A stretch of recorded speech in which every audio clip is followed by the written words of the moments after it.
예, 여러분 오늘은 제가 대토보상에 대해서 잠깐 좀 더 구체적으로 여러분들에게 말씀드리는 시간 갖도록 하겠습니다.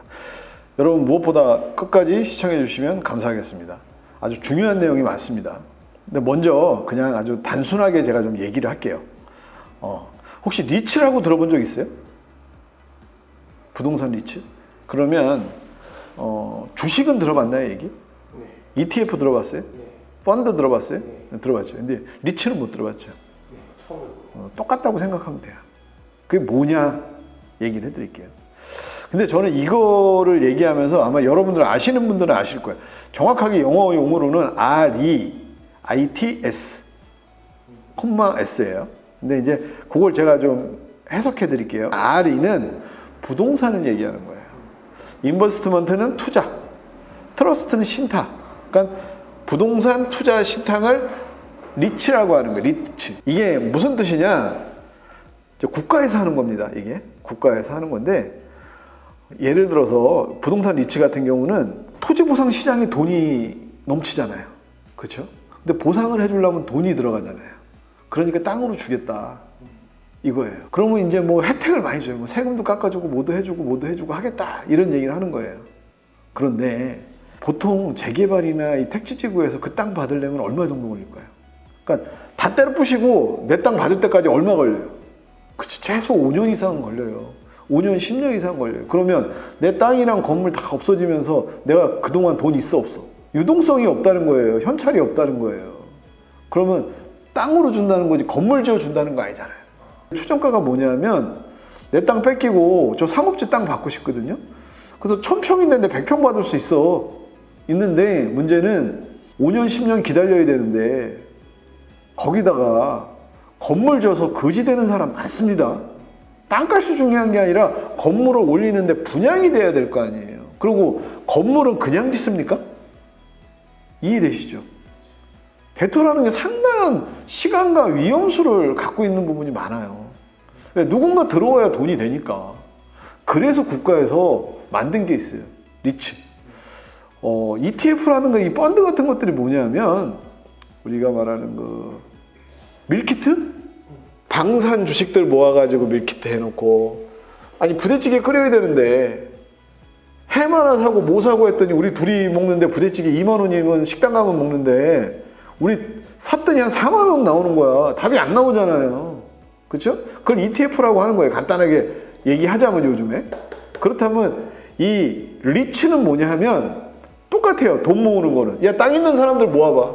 이래가지고 여기다가 뭐 오피스 빌딩을 짓는다든가 쇼핑몰을 짓는다든가 이래갖고 수익성 있는 부동산에 투자 운영하고 그 수익을 투자자에게 배당하는 금융 상품이다 라고 되어 있어요. 야, 이게 듣기 좋지 않아요? 다시 한번 읽어드릴게요. 부동산에 투자 운영하고 그 수익을 투자자에게 배당하는 금융 상품이다. 전 이거 들으면서 어떤 생각 들었냐면요, 참 정부가 마지막 한 방울까지, 피 한 방울까지 서민들의 진짜 피 같은 돈을 이렇게 이익만을 얘기하면서, 이게 참 통탄할 일이 아닌가 싶은 거예요. 이거 내가 다르게 얘기해 볼까요? 아니, 주식이 올라갑니까? 올라가려고 샀잖아. 펀드나 이런 것들이 올라가기만 합니까? 요새 수익 나는 빌딩이 몇 개나 됩니까? 없습니다, 거의. 여기에 보면 재밌는 게 뭐냐면, 떨어진다는 얘기는 단어 자체가 없어요. 아니면 현미경으로 돋보기로 봐야지 손실이 날 수 있습니다. 이렇게 나와 있는 거예요. 이걸 리츠라고 하는 거예요. 더 중요한 거는 뭐냐? 이걸 만약 리츠에 가입을 하잖아요? 3년 동안은 못 팔아요. 묶어놓는 거예요. 소위 말해서. 그리고 그 다음에 뭐 할 수 있냐? 대출 받을 수 있어요. 내 주식만큼. 당신도 저 주식만큼 대출 받을 수 있잖아. 이해되죠? 근데 봐봐요. 올라갈 때 대출 받을 수 있고 떨어질 때 대출 받을 수 있어. 근데 내가 3년 있다가 못 파는데 떨어졌어. 내 돈 갖고 내가 대출 받는 거예요. 답이 나옵니까? 이걸 리츠라고 해요. 근데 리츠 얘기를 들어보면 아마 1시간, 2시간 동안 정말 듣다 보면 뿅 갑니다.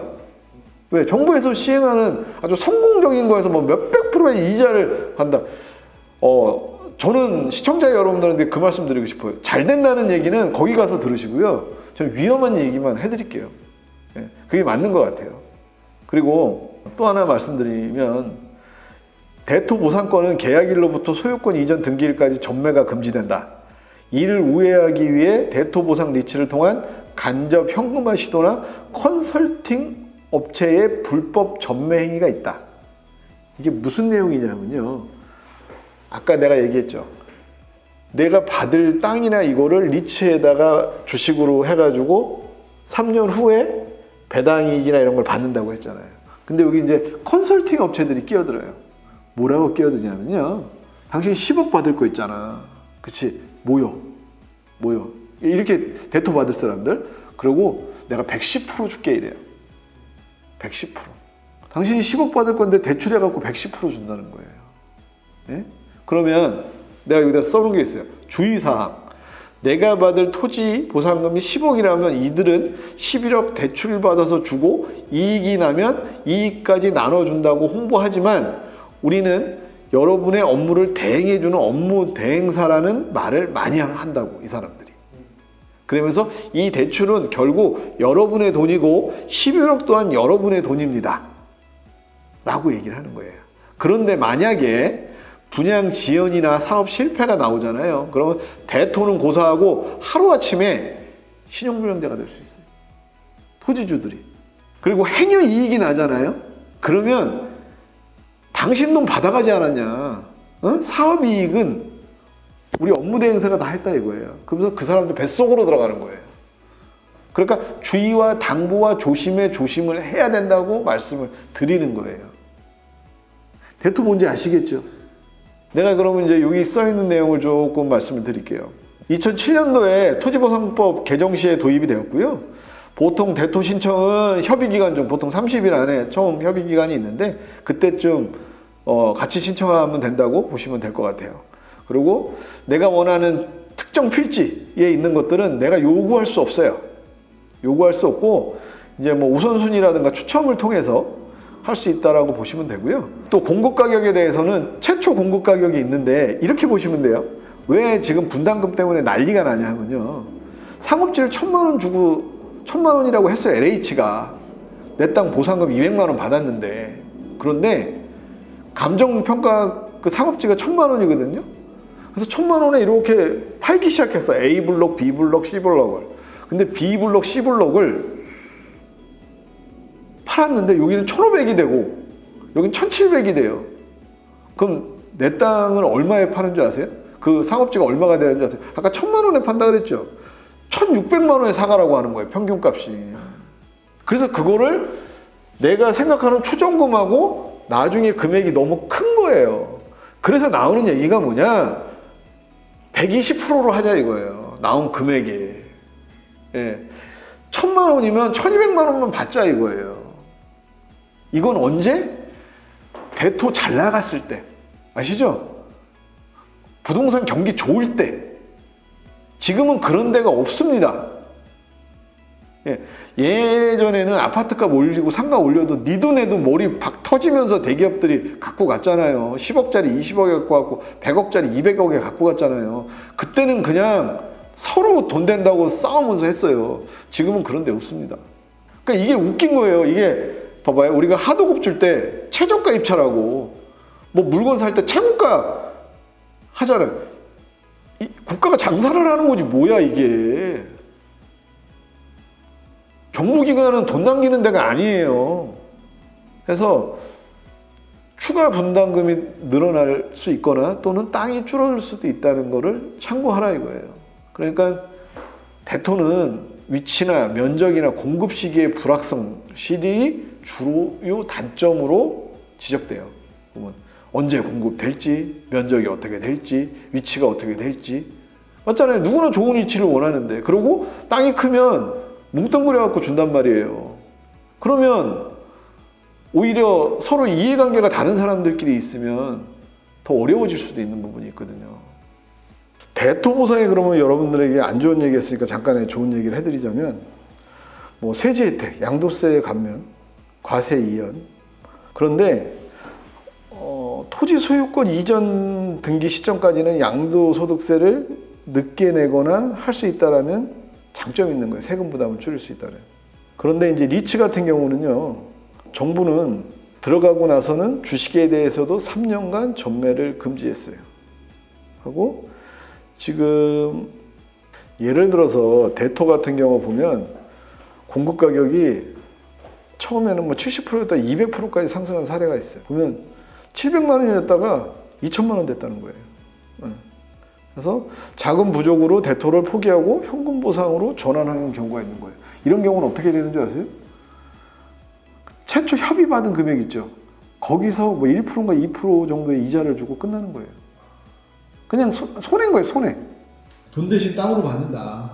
예, 그런 거고 땅을 받기 전까지 전매가 불가능하다. 전매를 하면 1억 원 이하 벌금, 뭐 3년 이하의 징역 뭐 이렇게 나와 있더라고요. 근데 이 땅이 내가 언제 받을지 모른다, 상당하게. 그리고 유동성이 힘들 수 있다. 그 얘기는 뭐냐면 땅 대신 돈으로 받는 거기 때문에 그 땅만 갖고 있을 건 아니잖아요. 그죠? 그리고 또 경기나 이런 여러 가지 모기라든가 이런 것들을 또 생각을 해야 되는 부분들이 있어요. 브로커들이 아까 같이 그런 게 왔을 때는 상당히 주의하셔라. 그 말씀을 꼭 드리고 싶고요. 요즘 같은 경우에 땅으로 받는 건 좋은데 땅이 된다고 무조건 올라가거나 그러지 않습니다. 하기 때문에 그런 걸 좀 참고하시라는 말에 대해서 말씀드리고요. 지금 이 말씀해 드리는 핵심은 저겁니다. 어느 유튜브를 봐도 어느 방송을 봐도 어느 현장을 가도 대토 좋다, 아파트 좋다, 뭐 좋다라고 나오지 떨어진다 이런 얘기들은 잘 안 나와요. 실상 주식해서 돈 번 사람보다 주식해서 잃은 사람이 더 많거든요. 대토도 그럴 수 있다는 거예요. 그래서 여러분들이 그런 부분에 대해서는 전문가라든가 또는 많은 상담 후에 어떻게 보면 요즘 같은 경우는 돈의 가치 떨어지지만 그럴 때는 이제 실물 자산이라서 뭐 금, 뭐 스테이블 코인 뭐 여러 가지가 나오는데 택지지구가 예전에는 서로 경쟁이 붙었는데 그래서 지금은 예전하고 또 분위기도 다르고 또 그러니까 그런 부분에 대해서 여러분들이 주의하면서 대토에 대해서 다시 한번 생각해 보시는 시간 가지셨으면 해서 오늘 이런 말씀 드리게 됐습니다. 대토를 무조건 받는 게 좋은 경우도 있나요? 있겠죠. 예, 그러니까 위치가 좋거나 이런 데 같은 경우 상당히 나름 그래도 경쟁력 있게 아까 같이 좀 저렴하게 샀다. 추정가에서 큰 차이가 없다. 그리고 수요가 많다. 이러면 그러면 당연히 좋겠죠. 예. 근데 대부분 다 그렇게 얘기해요. 지식산업센터도 그렇고요. 모든 데서 여러분 이거 대출 받아서 해도 이자 내고도 내 용돈 받을 수 있다. 그래가지고 들어가는 거잖아요, 상가. 만약에 그런 땅이 있으면 들어가면 좋지요. 근데 인구가 줄어든다는 얘기는 결과적으로 단독세대가 늘어나고요. 옛날만큼 이 상거래도 많이 바뀌었잖아요, 온라인 시장으로. 예전같이 않다는 거예요. 그리고 요즘에 옛날에는 사거리 장사가 잘 됐는데 요새 블로그 보고 유튜브 보고 찾아가잖아요. 인스타 보고. 시장이 변했다는 거예요. 부동산 시장도 똑같다는 거예요.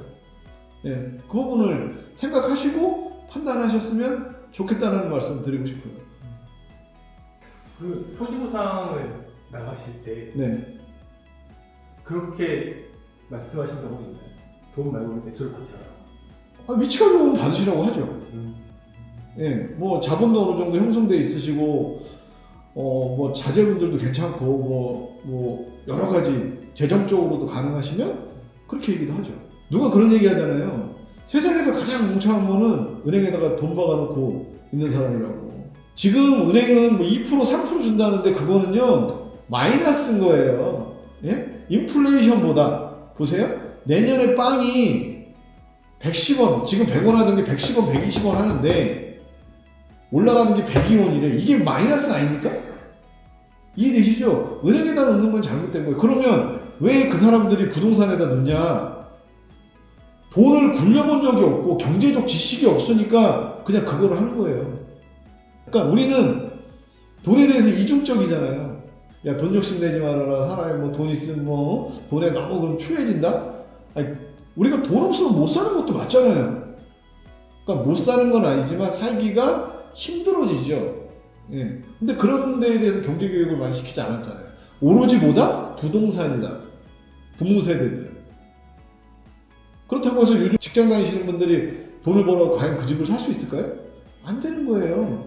제가 욕먹을 소리 하나 해볼게요. 지금 방송에서 마지막으로. 지금 요번 정부에서 대출 뭐 줄였잖아요. 아니 보시자고요. 25억짜리 15억짜리 뭐 나왔잖아요. 25억이 없는 사람이 예? 내 돈 2억 3억 4억 갖고 25억짜리 집을 산다는 게 말이 됩니까? 적어도 내 돈이 한 80% 90%는 있고 집을 사는 게 맞는 거 아닌가요? 근데 지금 언론에서 뭐라고 합니까? 이것 때문에 뭐 집을 못 사게 하고 어쩌고. 아니 그게 내 집입니까? 은행집이지? 내 집은 내가 돈 벌어서 약간의 대출과 함께 사는 게 맞는 거지. 어떻게 80% 90%를 은행집을 만들어 놓고 그걸 내 집이라고 합니까? 그리고 그게 올라가서 다시 팔고 몇 번만 하면 내 집을 산다? 아니 누군가 사줘야 되지 않습니까? 아니 내 돈 없이 집 사는 게 말이 됩니까? 그래서 대출 지금 줄여놨잖아요. 그럼 집값이 떨어져서 안 된다? 누가 그래? 대형 건설사, 언론사, 투기 세력 그 사람들 말고는 내가 볼 때는 상당히 지극히 맞는 것 같은데? 아니 월급을 받아서 반 이상 이자로 나간다는 게 그게 말이 됩니까? 안 되는 겁니다. 오늘 뭐 이 대토 얘기하다 보니까 다양한 얘기들을 나눴는데요. 여러분 앞으로도 제가 이런 부분에 대해서 여러분들께 잘 되는 것보다는 좀 위험하고 주의해야 될 것들을 앞으로 여러분들과 같이 상의하고 이야기 나눠보는 시간 다음에도 또 다음 주에도 또 갖도록 하겠습니다. 아무튼 끝까지 시청해주셔서 감사합니다. 오늘 카메라가 씨막 껐다 켜졌다 마이크 껐다 켜졌다 한 PD 좀 준비 좀 해. 뭐 하는 거야? 마음처럼 잘 안 되네요. 미리 좀 체크 좀 하란 말이야. 알겠습니다. 내 꼰대가 아니라. 좋은 거 하세요. 알았어.